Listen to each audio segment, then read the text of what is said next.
This is Conscious Content, where you can look forward to viewing media coverage of environmental, spiritual, and socially aware content. Hello and welcome to Conscious Content. I'm Melissa, here with Justin St Vincent, and he has the book, The Spiritual Significance of Music. Thanks for joining me, Justin. It's a pleasure to be on your show, Melissa, and thank you so much for having me.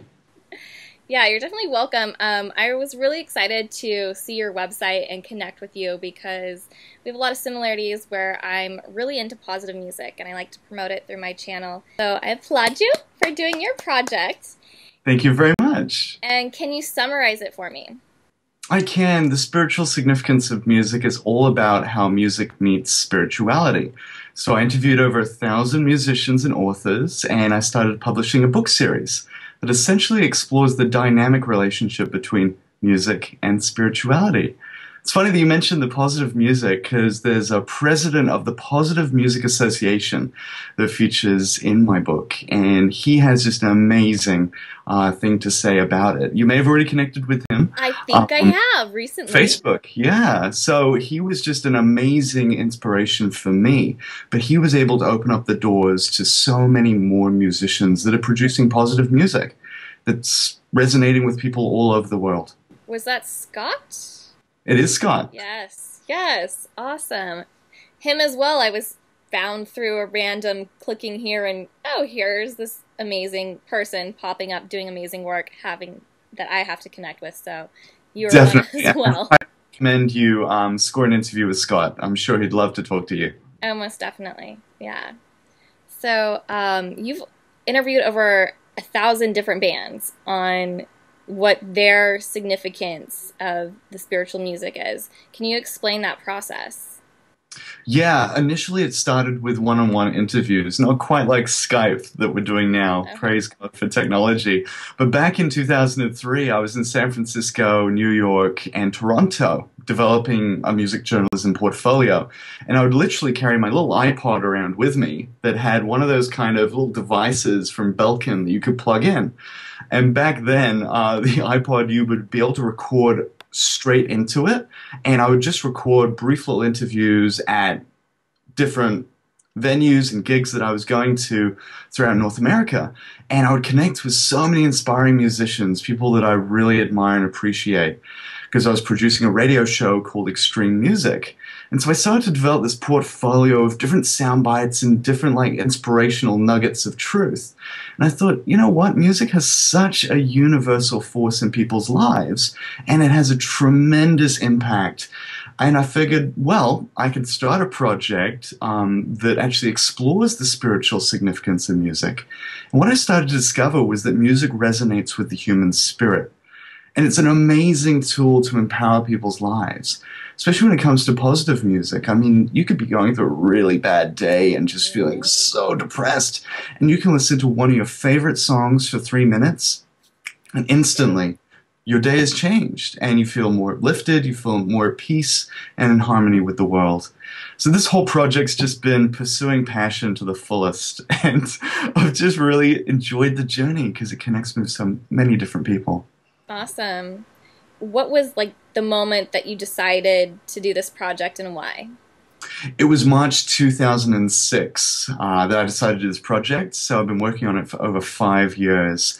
And what I found was I was just really impacted by the question well, how can I impact my world for the greater good? And how can I utilize my passions to connect with others? And I figured that, well, what people create and what people believe are two very important things to me. So I figured, well, music is about what people create and spirituality is what people believe. And I'm one of those believers that feels that spirituality doesn't have to be complicated. Right. It doesn't even have to be kind of just really verbose. The way I define spirituality in my book is that spirituality is a framework for faith and values. And it can be influenced by environment, education, or experience. And so this whole project has been about connecting music makers with music lovers. And the main people that seem to buy my book on the spiritual significance of music fit into either of those categories. They're either a music maker or they're a music lover. Nice. So how are you a music maker and a music lover? I've been a music lover all my life, and I've been DJing as a music maker since my university years. I remember my first job at uni was basically for the student union, and I was working for the entertainment officer at the time. And my first DJ gig was at the student bars at the University of Wales.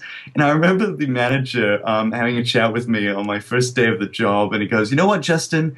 Your job is not to play great music. Your job is to get people buying drinks at my bar." And so I took that on board, and I thought, you know what? I'm going to play great music anyway. And he was a happy man because people continued to buy drinks at his bar. And the thing I would do as a DJ is I would always play three really great songs, and you always notice on the dance floor, maybe that fourth song isn't so hot. A DJ usually calls that the go buy a drink song. So the student union was kept happy, and I worked there for 3 or 4 years, and then I had an exchange program in North America and continued DJing out there. So music's always been with me, and it's definitely a passion of mine. Awesome. So what kind of DJ would you call yourself? I would call myself a fusion DJ because I fuse so many different musical styles together. It's a real pleasure when you can have a dance floor that caters to so many different groups of people. And I think with this project, it's been about connecting with different cultures, but also with different creeds. And ultimately, it's developing a community of music makers and music lovers around the world. So what I love about connecting with you is that within 24 hours, we were able to connect online. It was pretty much instant, and we were just able to go back and forth on information we were able to share. But music and spirituality happens to be something that connects us both, and something that you're passionate about as well. Yes, even halfway across the world. That's right, all the way here in New Zealand. Awesome. So have you ever been a musician besides being a DJ, and what kind of instruments have you ever played? I actually grew up in Hong Kong, and my first musical instrument that I was introduced to was the piano. I didn't stick it out. I think I played for maybe a few months, or looking back on it now, it was probably just a few weeks. I had a teacher who obviously we had maybe a rift, and we just didn't get along. And piano was something that I always continued to play throughout my kind of teenage years, and it was something that I would just record little improvised pieces, mix it together, and just kind of save them to tape back in the day, and then save them to CD. So for me, like, music's always been a passion, but I think I'm more into music appreciation than music performance. Okay. Well, that's why this project exists. And so when I first got on the website, it wasn't really clear to me that it was a book. But it's a book, and I was assuming it was a movie. And I would really love it to be a movie. Do you have any plans for any documentary series to turn this book into? It's interesting that you mentioned that, Melissa, because I've had a couple of offers already about producing kind of a DVD project or a movie that has kind of a collage of different interviews with musicians. At this stage, it would require a colossal budget, which I'm in the process of applying for, and I have several contacts that may be able to facilitate that, which is a real opportunity for the future. But in terms of producing a movie, it would be great because that's an awesome way to get exposure. And of course, people love to see musicians that they know and love talking about music that they play, and also, of course, music that they listen to. So one of my favorite books, and I'm happy to do a plug here, is Andrew Zuckerman's book, and it's simply called Music. He's known worldwide as a photographer. He had another project called Birds and another one called Creatures. But his book, Music, interviews musicians from all over the world. And what he did is produce a little, it's actually quite a big, large format book. And it is just gorgeous photography throughout. And he produced a DVD. So all the interviews that he filmed, he produced a transcript of. And the documentary that features with the book is about 50 minutes and is just amazing. It's got some very high-profile musicians in there, like Ravi Shankar, like Ozzy Osbourne, Herbie Hancock, and these are close personal friends of his as well. So he scored some really amazing musicians. For my book, I've tried to cover the whole gamut of the musical spectrum, and one of the challenges was to tackle different musical styles, but also represent different spiritual beliefs. And I've contacted musicians that are established and musicians that are just emerging. And I figured that the book needed to be an accurate reflection of the project, because you can't really distill 1,000 interviews into one book. Else it would be a tome.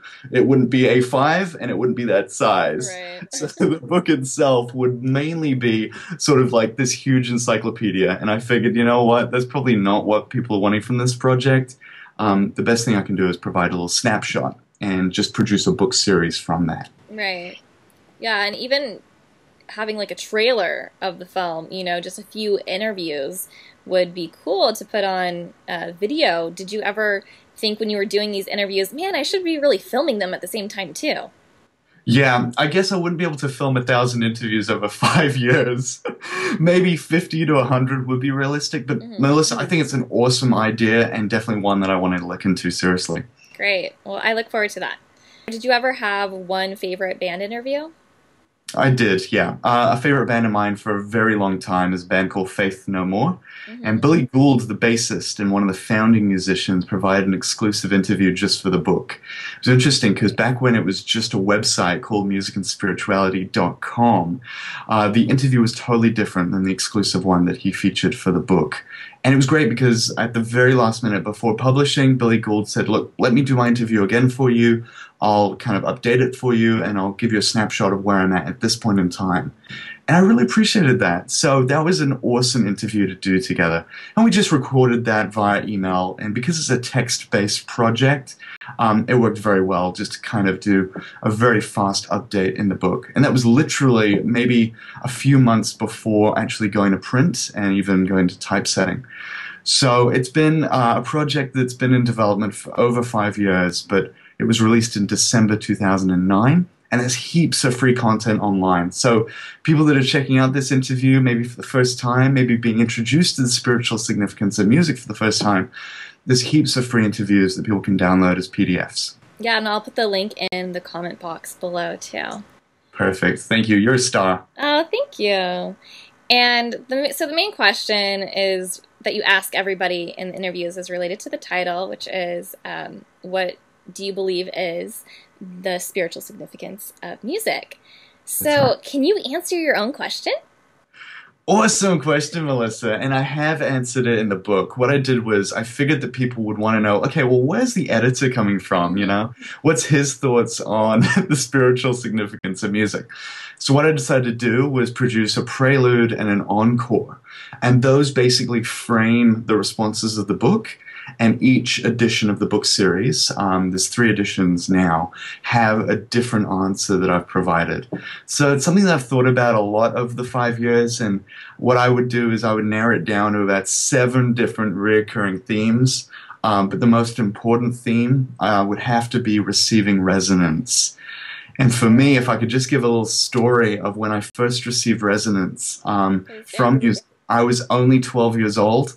I was in a history lesson at the time, believe it or not. This was back when I was growing up in Hong Kong.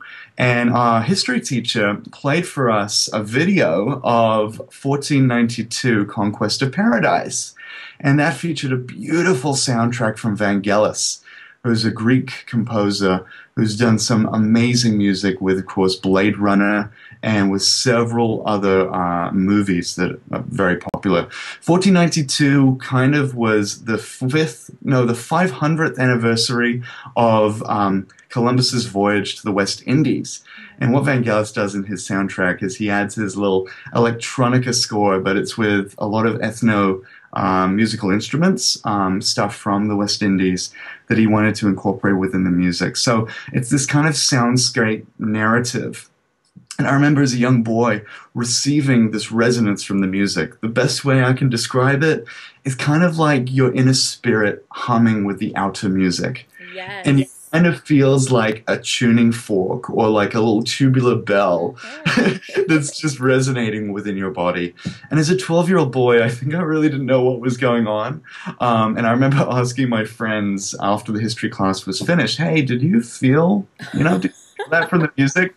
And they were like, not really. I knew then that maybe a spiritual seed had been planted, and I knew just the power of music for me. And I hope other people can resonate with music too and can somehow connect to that story. I do most definitely. I'm sure others do as well. But exactly, that's what I say is the resonance. You like exactly what I say too is the resonance frequency because I do sound healing, and it's not the music, but the music like brings it out. So you said that beautifully in your story, and to have that experience as a 12-year-old boy, wow. And I think, Melissa, one of the other contributors that you would really connect with well is Jonathan Goldman, who's written a book called The Seven Secrets of Sound Healing. Oh, okay. And it is just phenomenal. It's quite a thin book, and I believe it's produced by Hay House. And that was one of the things that had complete synchronicity with the release of my book. And a lot of the reoccurring themes that happen throughout the interviews, like experiencing ecstasy, cultivating community, underlining unity, all of these different areas that have been sort of emerging throughout the interviews. Jonathan Goldman writes about very succinctly, and I really admire and appreciate the work that he's done in sound healing. Definitely a Awesome. book to check out. Yeah, this is like probably a few times now that I've heard of him, just got introduced to him. But yeah, so I also had another question. Where does your last name come from? Brilliant. No one's actually asked me that in an interview. St. Vincent is the English transliteration of my real name, which is Justin Sanversons. So Sanversons is a Spanish surname that would translate into St. Vincent, kind of similar to maybe a San Vicente or a San Francisco would be a St. Francis. Okay. The last name Sanversons translates to St. Vincent. So when going into publishing, I figured, look, real easy transition. Now's the time to have a pen name, and Justin St. Vincent it was. Okay. Well, so the actual saint though, do you know the story on him and like what he did? Yeah, there's actually quite a few St. Vincents, and Wikipedia is just a great resource for checking out. There's about 7 or 8 different St. Vincents that are noted on there. Do you resonate with one of them? I don't, actually. Really? Okay. I consider myself a deeply spiritual person, and I know that a lot of the evangelical call that the original St. Vincent would have been affiliated with may have been a religious call. I would say that I'm a spiritual person with spiritual values, and that's definitely something that's really important to me. So part of this book is about, well, what do other people believe? You know, it's more about reflecting their authentic voice and really capturing that, not doing heavy editorial at all, but very minor, light editorial so that their voice can really shine. I like that. You're definitely bringing out the light of all things new, and everything is light and sound. So you're picking up on the sound part and showing that to everybody. And I thank you so much for creating this book and being here to have this interview. Such a pleasure. And look, thank you so much for the opportunity to be on your TV channel. It's awesome. I You're really want to so encourage you in welcome. pursuing your passion. Awesome, thank you. And for you guys watching Conscious Content TV, you can check the link below and go to my website. You can subscribe. You can also check out Justin's website in the links below too. So thanks for watching. Leave a comment. And hey, maybe you guys can answer the question, what is the spiritual significance of music to you? That would be wonderful, and I would love to read your comments on that. Awesome. Well, see you later. Thank you so much. Catch you, Melissa. God bless. Bye. Bye.